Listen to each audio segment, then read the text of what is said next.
La Asamblea escuchará The Assembly will hear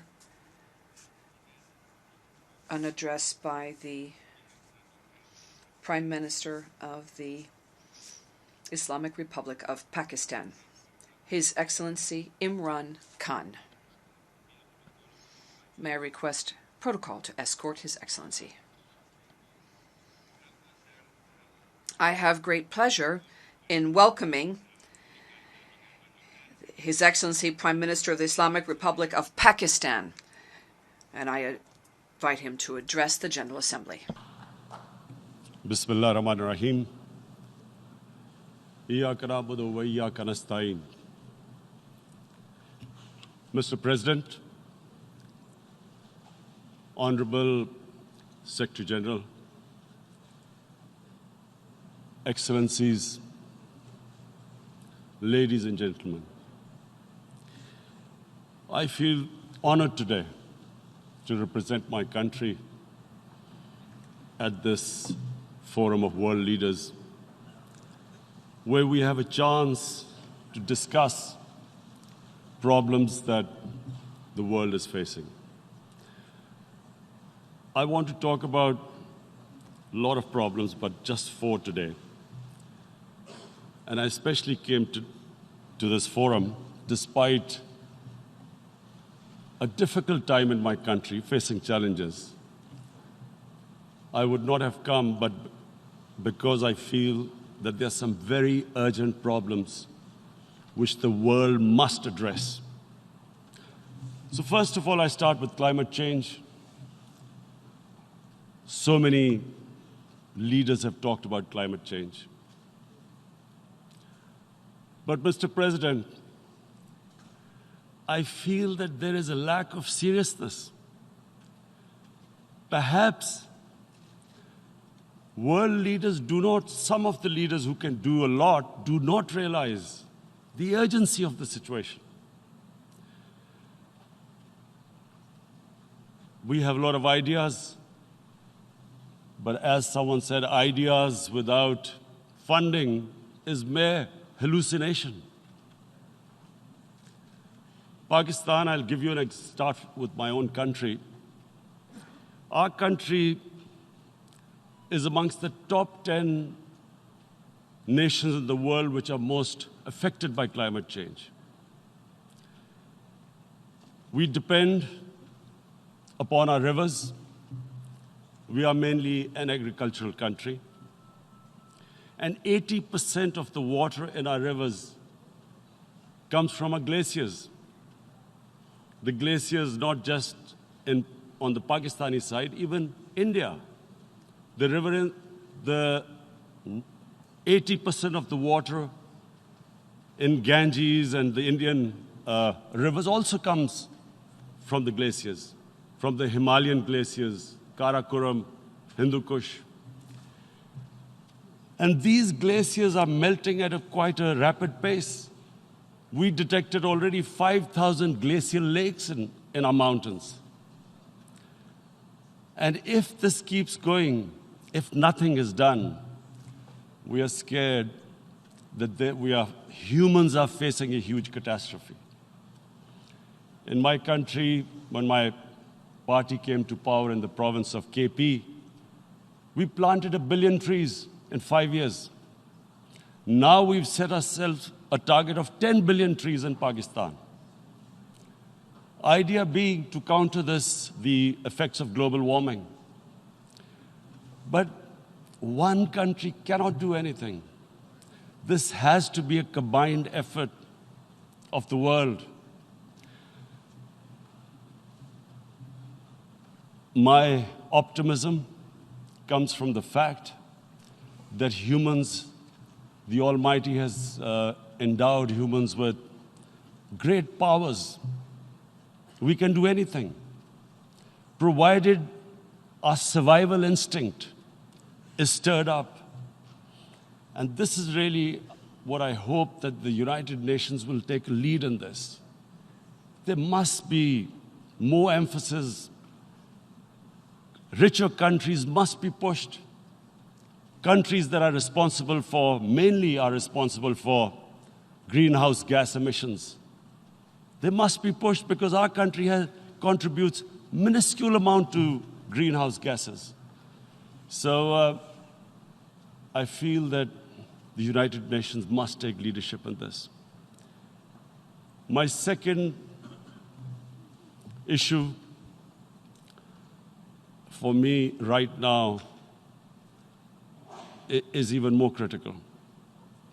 Mr. President, every year, billions of dollars leave the poorer countries and go towards rich countries. Billions of dollars siphoned off by the ruling elites of the developing world.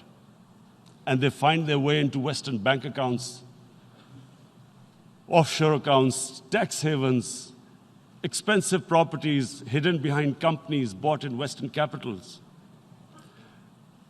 Mr. President, this is devastating the developing world. This is causing more poverty, deaths.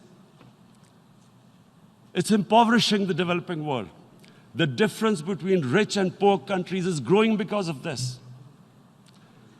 Money laundering, which happens because money leaves the poorer countries into rich countries, is not treated the same as, for instance, money from drugs or terror financing.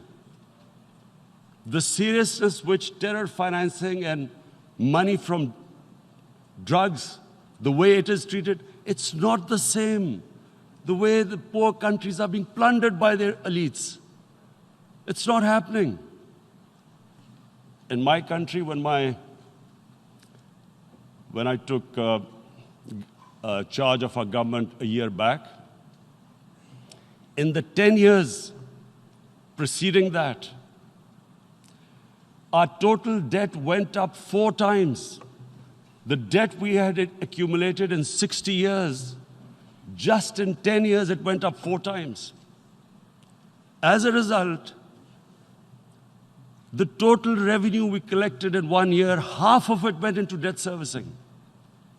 How are we going to spend money on our human beings, 220 million people, when half the money is going into debt servicing? Because our country was plundered by the elites, the ruling elite. And easily they could get the money out. And when, Mr. President, we located properties in Western capitals bought by this money through corruption and money laundering, located the properties of these corrupt leaders, we find it so difficult to retrieve it. That money, if we retrieved that money, we could spend on our human beings. But it's so difficult. The laws protecting these criminals. We do not have the sort of money to have expensive lawyers and spend millions and millions of dollars. We need help from the rich countries. And, Mr. President, it's critical. The rich countries must show political will. They cannot allow this to happen. How can the poor countries spend money on human development, which the United Nations asks, SDG? How are we going to do it when this money can easily leave our countries? So, unless the rich countries intend to build walls to stop economic refugees coming as we see right now, they must take action. They must take action now. It must be a deterrent. Corrupt ruling elites should not be able to take money out easily and park it into foreign bank accounts and into these properties abroad. And I never understand why. Why do we have these tax havens? Why is this allowed? Why shouldn't rich people pay taxes? Why is it legal to have these tax havens where you have these secret accounts? Because, the world is changing. The population of the world is growing. Sooner or later, you're going to have a crisis if the poor get poorer and the rich get richer. There is going to be a crisis sooner or later. So this is my second point.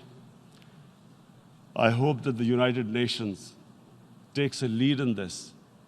It involves the IMF, the World Bank, Asian Development Bank. They must find a way of stopping this plunder of the developing world. My third point is Islamophobia.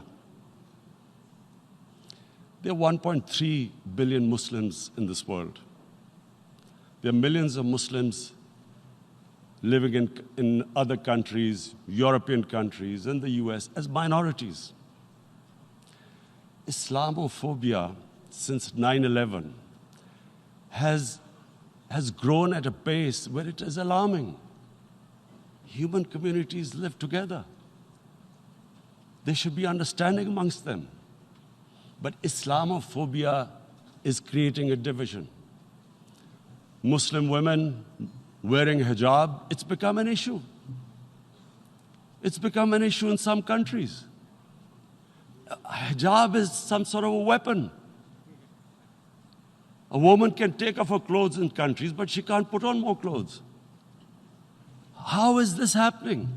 Because of Islamophobia. And how did this Islamophobia start? After 9/11. And why did it start? Because certain Western leaders equated terrorism with Islam. Islamic terrorism. Radical Islam. What is radical Islam? There is only one Islam. And that is the Islam we follow of Prophet Muhammad sallallahu alaihi wasallam. There is no other Islam. Radical Islam, Islamic terrorism, what message did they send to people in the West? And why is there Islamophobia?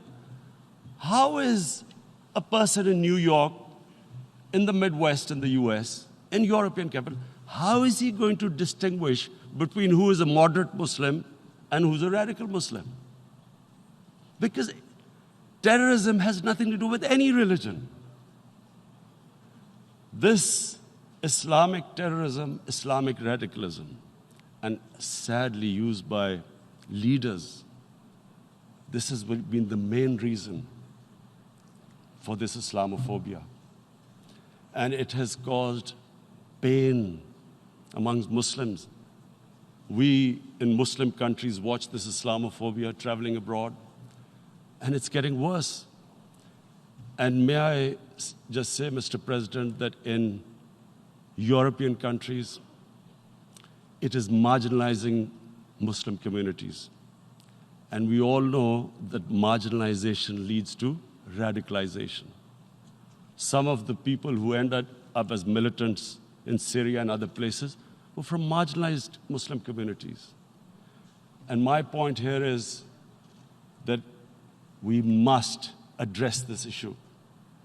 I'm sad to say that we Muslim leaders have not addressed this issue either.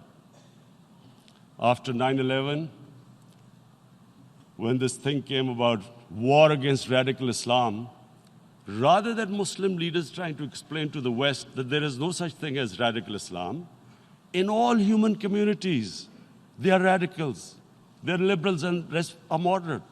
All human communities, Christians, Jews, everyone has it.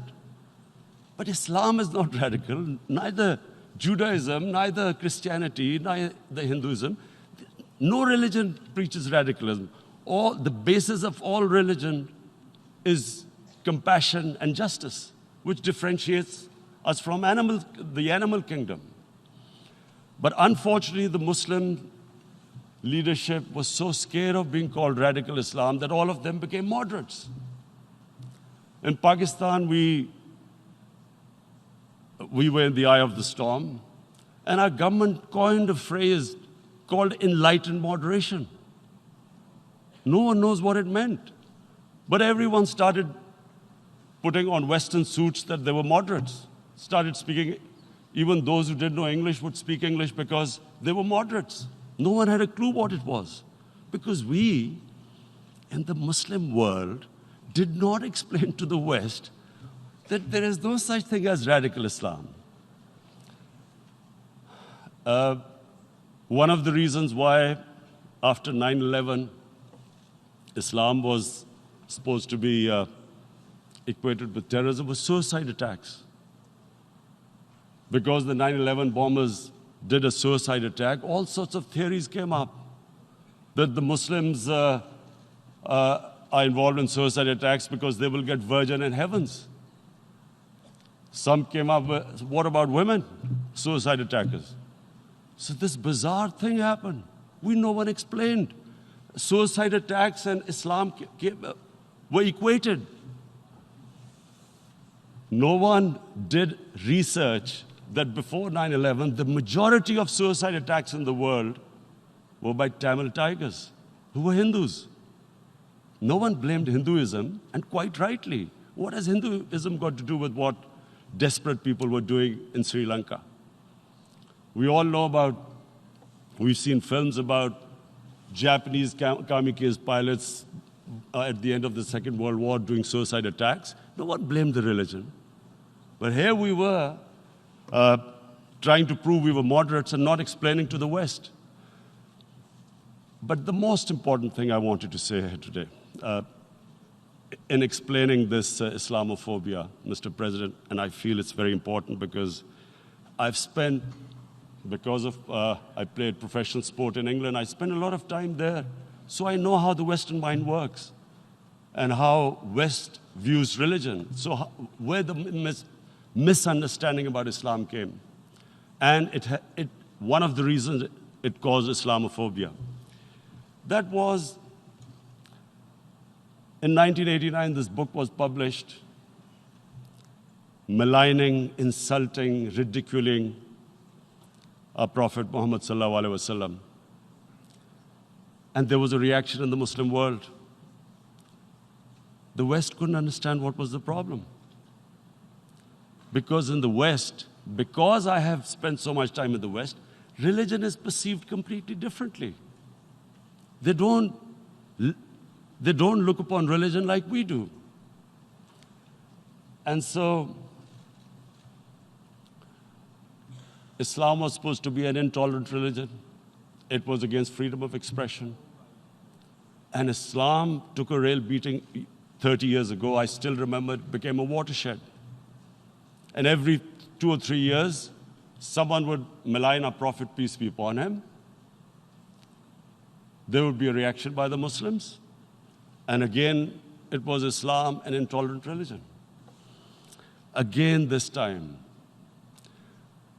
I blame a certain section of the people in the West who deliberately provoked this, knowing the impact it would have. But the majority of the people in the West didn't understand. This is where, again, Muslim leadership let the Muslims down. We should have explained to them what our Prophet, peace be upon him, means to us. So in 1 minute, I'll try and explain what he means to us. Our Prophet was the witness to the divine book, the Holy Quran. The Holy Quran is the book of guidance for Muslims, and the Prophet's life was living the Quran. He was an example of what the Quran guided us to be. So he is the ideal we all try to get to. The Prophet created the state of Medina, the first state in Islam. That state was the basis of a Muslim civilization which became the predominant civilization for the next 700 years. And what was that state? I hear such strange things about Islam, that it is against women, it's against minorities.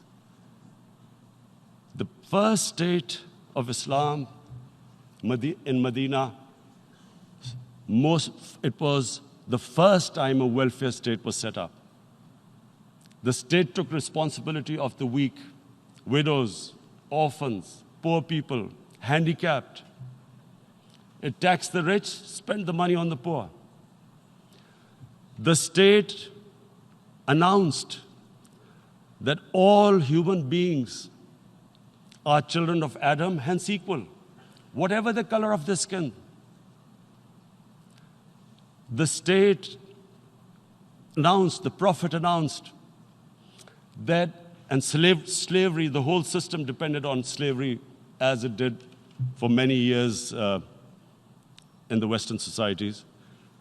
The Prophet said that one of the greatest deeds is to free a slave. But because the society depended on slavery, he said, but if you have to treat them as an equal member of the family. And as a result, something happened in a Muslim world which hasn't happened in any other civilization. Slave dynasties appeared. Slaves became kings. The Mamluks, slaves who ruled Egypt. In India, there were slave dynasties. And then, with minorities, again, you hear that Islam is supposed to be against minorities. Let me just make this clear. In Islam, the Prophet announced that everyone was free to practice his religion. It was a sacred duty to protect the places of worship of all religions. He announced that every person is equal in front of law, whatever his religion or his color. And this incredible case, and I always quote this, that the fourth Khalifa, the head of state of Medina, he lost a court case against a Jewish citizen. So, number one, it showed there was a rule of law, no one was above law. And number two, that a Jewish citizen was an equal citizen. So, Mr. President, when a Muslim society is unjust to its minorities, it is going against the religion of Islam and our Prophet, peace be upon him. So,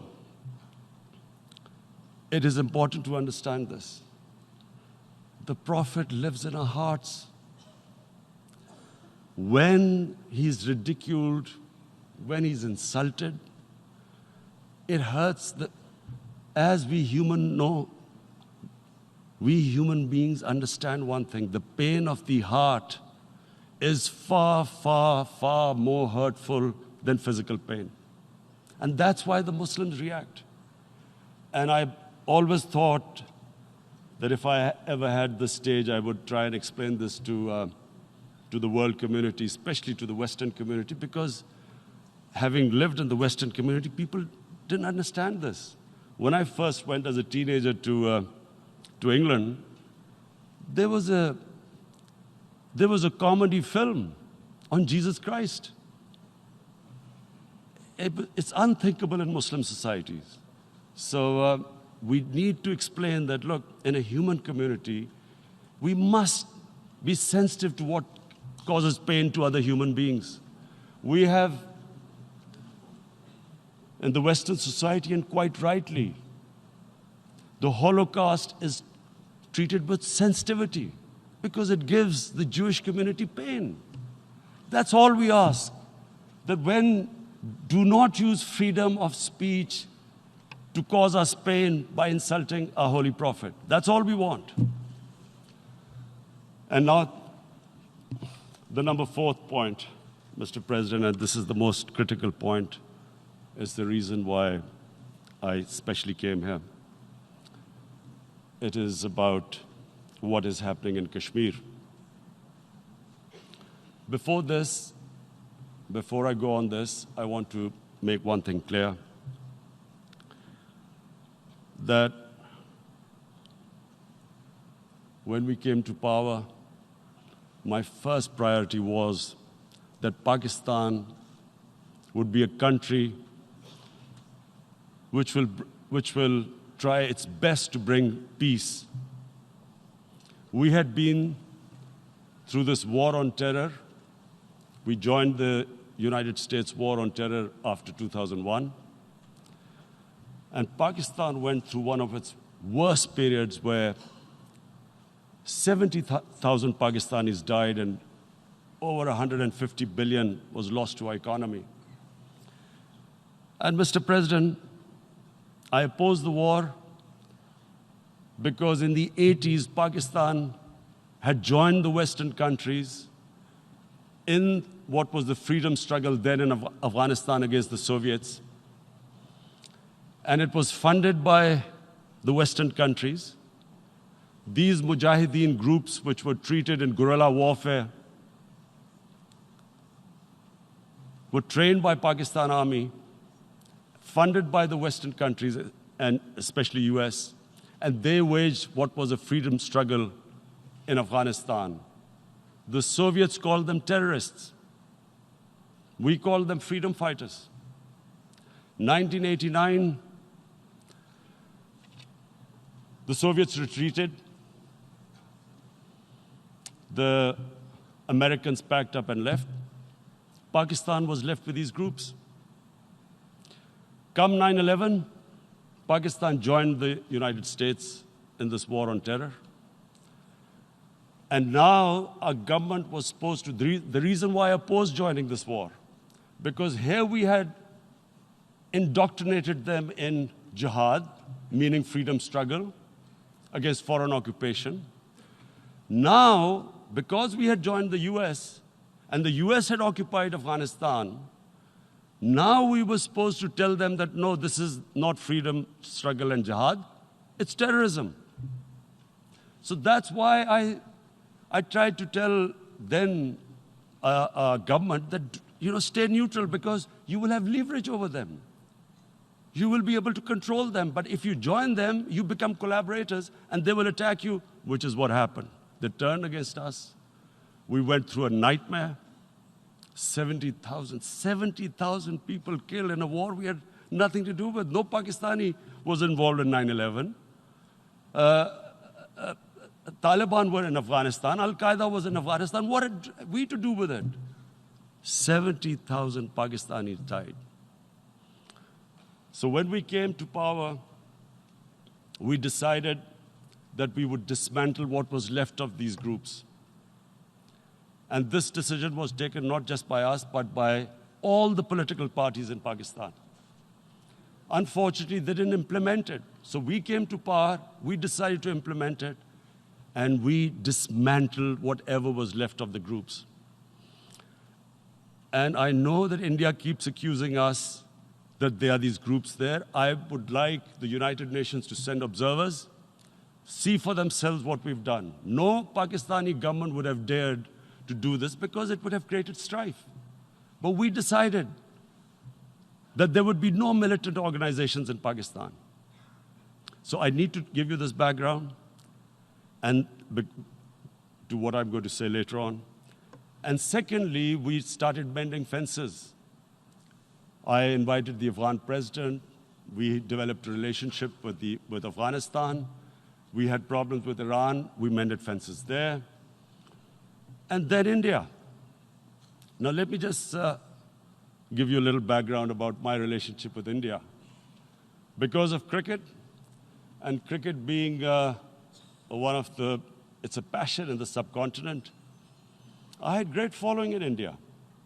I have friends in India, and I loved going to India. So immediately, when my party came to power, the first thing we did was to immediately reach out to India. And I spoke to President Modi, and I said, look, we have similar problems. Climate change, poverty, let's get together. Let's resolve our differences through trade. Let's build a relationship on trust. Prime Minister Modi told me that, there were terrorist attacks from Pakistan. I said, we have problems with you. There are terrorist attacks which we know are instigated by India in Balochistan. We caught a spy, Kulbhushan Yadav, who admitted what the sabotage going on in Karachi and Balochistan. So we said, look, let's leave that behind. Let's move forward. Our main priority should be our people.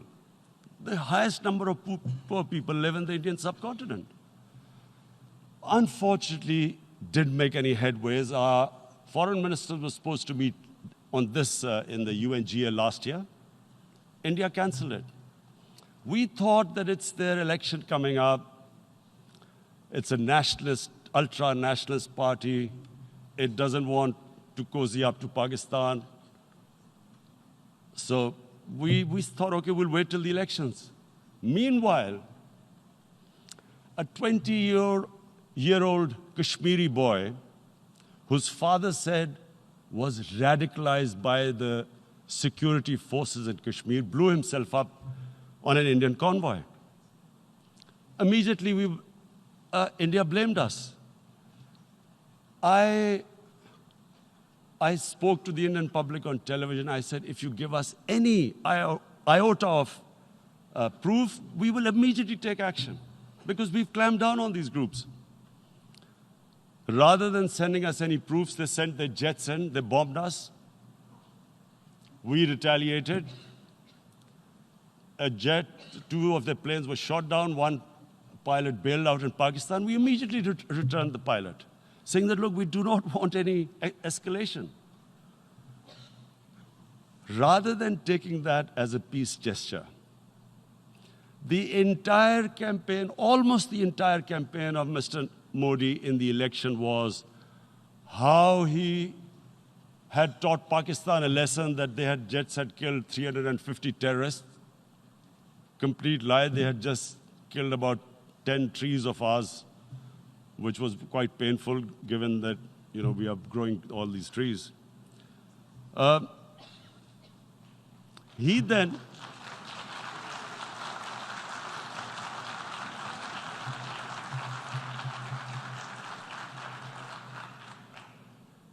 the election campaign, Mr. Modi used words like, this is just a trailer. The movie is about to start. I went into Pakistan and taught them a lesson. This was the election campaign. Okay, so we thought, us politicians make all these statements to win elections. So, okay, after elections, we'll get back to our normal relationship. Well, the moment the elections ended, we approached India. No response, but then we discovered they were trying to push us in the FATF blacklist to bankrupt us. That's when we realized there was an agenda.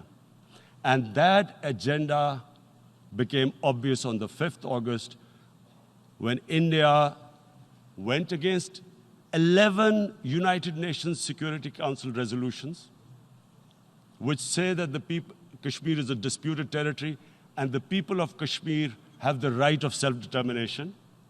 They went against that. They went against Simla Accord, which is about bilateral, sorting out our differences through bilateral means, went against that. They actually went against the Indian Constitution. Illegally, they revoked Article 370, which gave Kashmir the special status. They got an extra 180,000 troops there.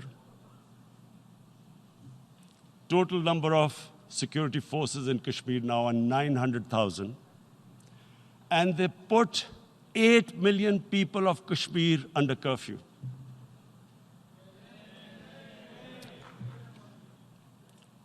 Mr. President, now I just briefly want to make the people understand, how can anyone do something like this? And for that, I have to explain to you what is RSS. RSS, Mr. Narendra Modi is a life member of RSS. RSS was an organization that was inspired by Adolf Hitler and Mussolini, came about in 1925. They believed in racial purity, racial superiority. They also believed they were an Aryan race like the Nazi believed they were an Aryan race. All that I'm saying can be verified. This is the time of information revolution. You can Google all this, what I'm saying. But it is very important for me to explain this to you so you know what is happening in India. This RSS believed in the ethnic cleansing of Muslims from India. At one point, there was racial superiority of the Hindu race. Secondly, it was hatred for the Muslims and for the Christians, because they believed that this golden age of Hindu civilization was stopped because of Muslim rule centuries back and then the British rule of India. So it was racial superiority and hatred for Muslims and Christians. This is openly stated. You look at the founding fathers of RSS, Golwalkar and Savarkar. Just Google them and you'll find out. And this ideology of hate is what murdered the great Mahatma Gandhi in 1948. It was this ideology of hate that made Narendra Modi in 2002 do a pogrom against Muslims in Gujarat when he was the chief minister. He allowed 3 days for these RSS goons who were inspired by the Hitler brown shirts. They actually wear brown shirts. This RSS, the Congress Home Minister gave a statement that in RSS camps, terrorists are being trained. And these terrorists butchered 2,000 Muslims and 150,000 Muslims were made homeless. Narendra Modi could not travel to the US because of that. And I need to make you understand this background before I explain to you that what sort of a mindset would lay siege to 8 million people with 900,000 troops. Women, children, sick people, locked in as animals. In fact, of what I know of England, if 8 million animals were locked in, the RSPCA would have made a lot of noise about it.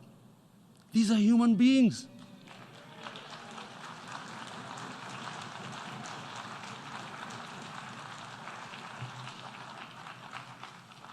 And Mr. President, what comes with racial superiority, these illusions of Aryan superior race, is arrogance.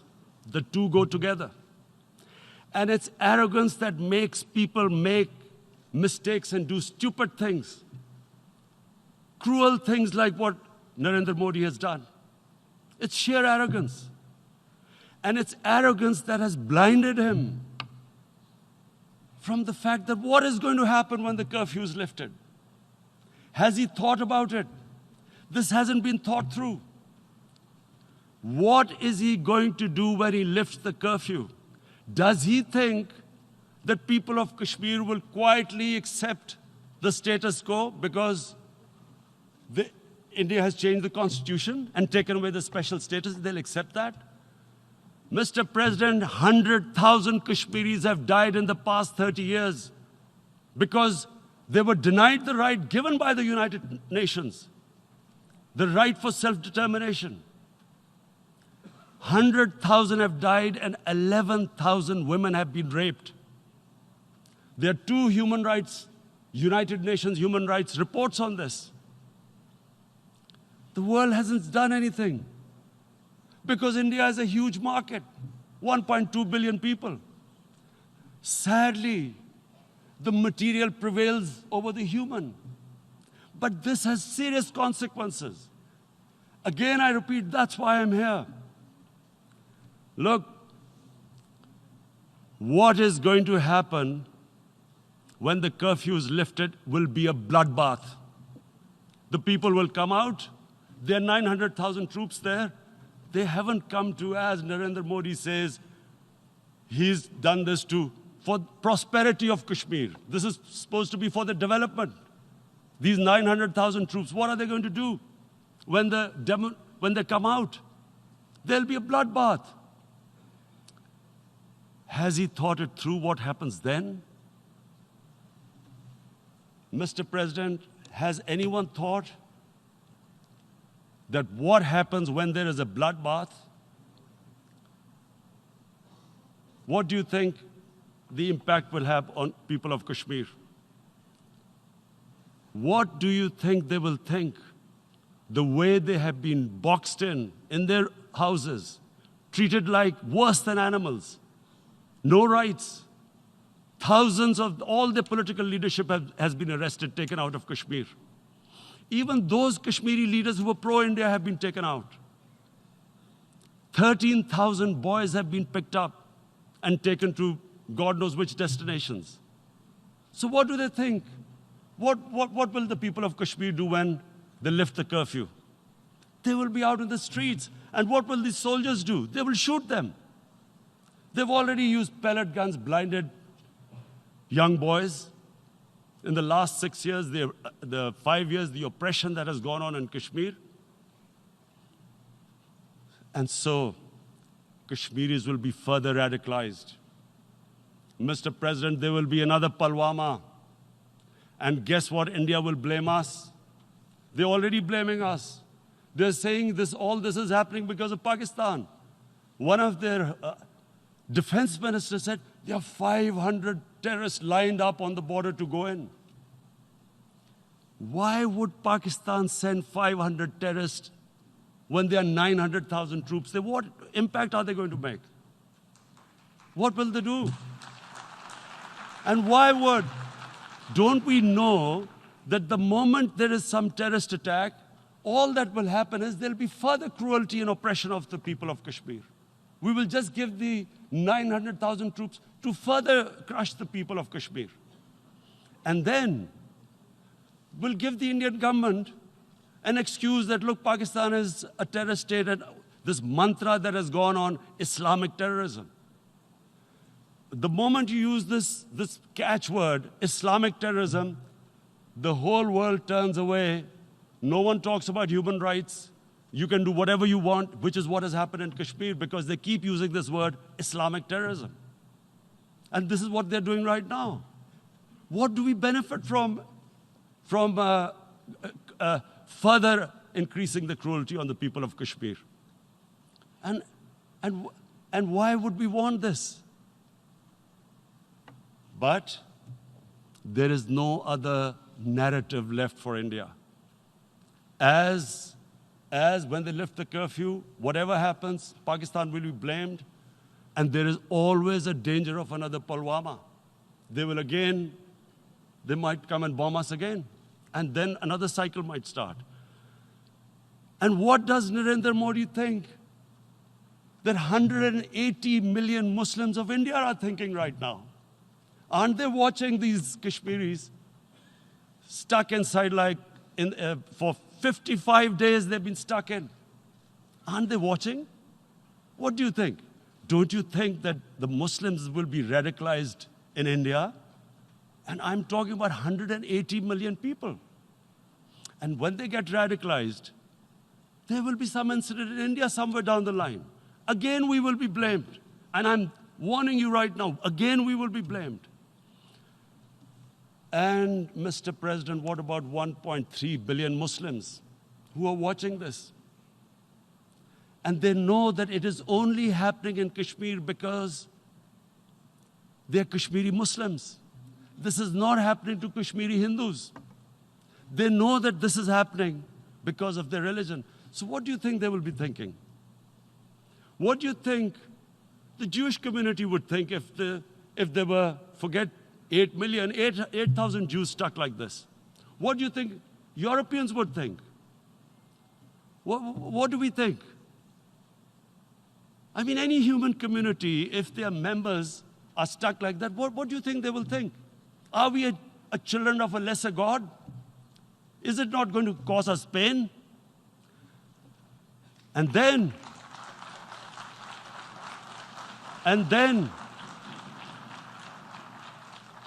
I'll tell you what will happen. People will, in the 1.3 billion Muslims, someone will pick up arms. I know we've been brought up with films, Western films. This good, decent guy doesn't get justice. he decides to pick up a gun and start seeking justice. There was a film made in New York, famous film called Death Wish. This guy gets mugged by and his family, his wife gets killed or something. He can't get justice. He picks up a gun and he goes around shooting muggers. And the whole cinema cheers him on. So what do you think the Muslims are thinking right now? If there is a bloodbath, there will be Muslims becoming radicals, not because of Islam, but because of what they will see, that there's no justice when it comes to Muslims. There were Rohingya Muslims, Myanmar, who are, God knows, almost 1 million people out, ethnic cleansing. What was the response of the world community? So what do you think will be the response of 1.3 billion Muslims? I picture myself. I'm in Kashmir. I've been locked up for 55 days.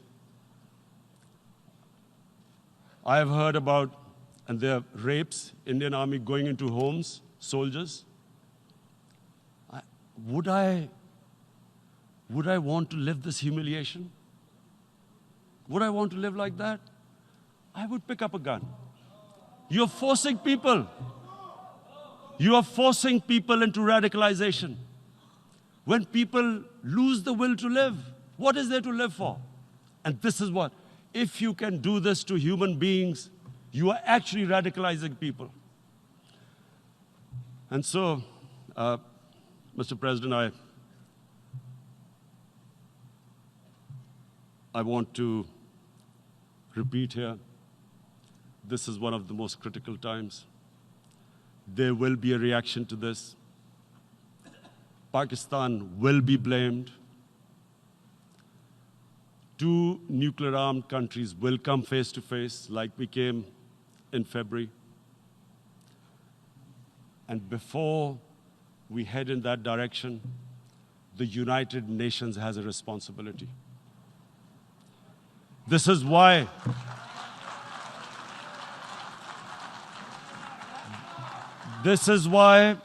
the United Nations came into being in 1945. You were supposed to stop this happening. I feel we are back to 1939, Munich. Czechoslovakia has been taken, annexed. What is the world community going to do? Is it going to appease a market of 1.2 billion, or is it going to stand up for justice and humanity?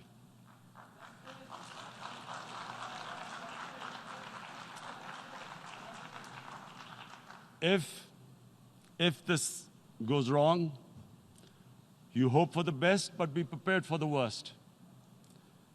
If a conventional war starts between the 2 countries, Mr. President, if a conventional war starts, and anything could happen, but supposing a country 7 times smaller than its neighbor is faced with the choice, either you surrender or you fight for your freedom till death, what will we do? I ask myself this question. And my belief is, La ilaha illallah, there is no God but one. And we will fight. And when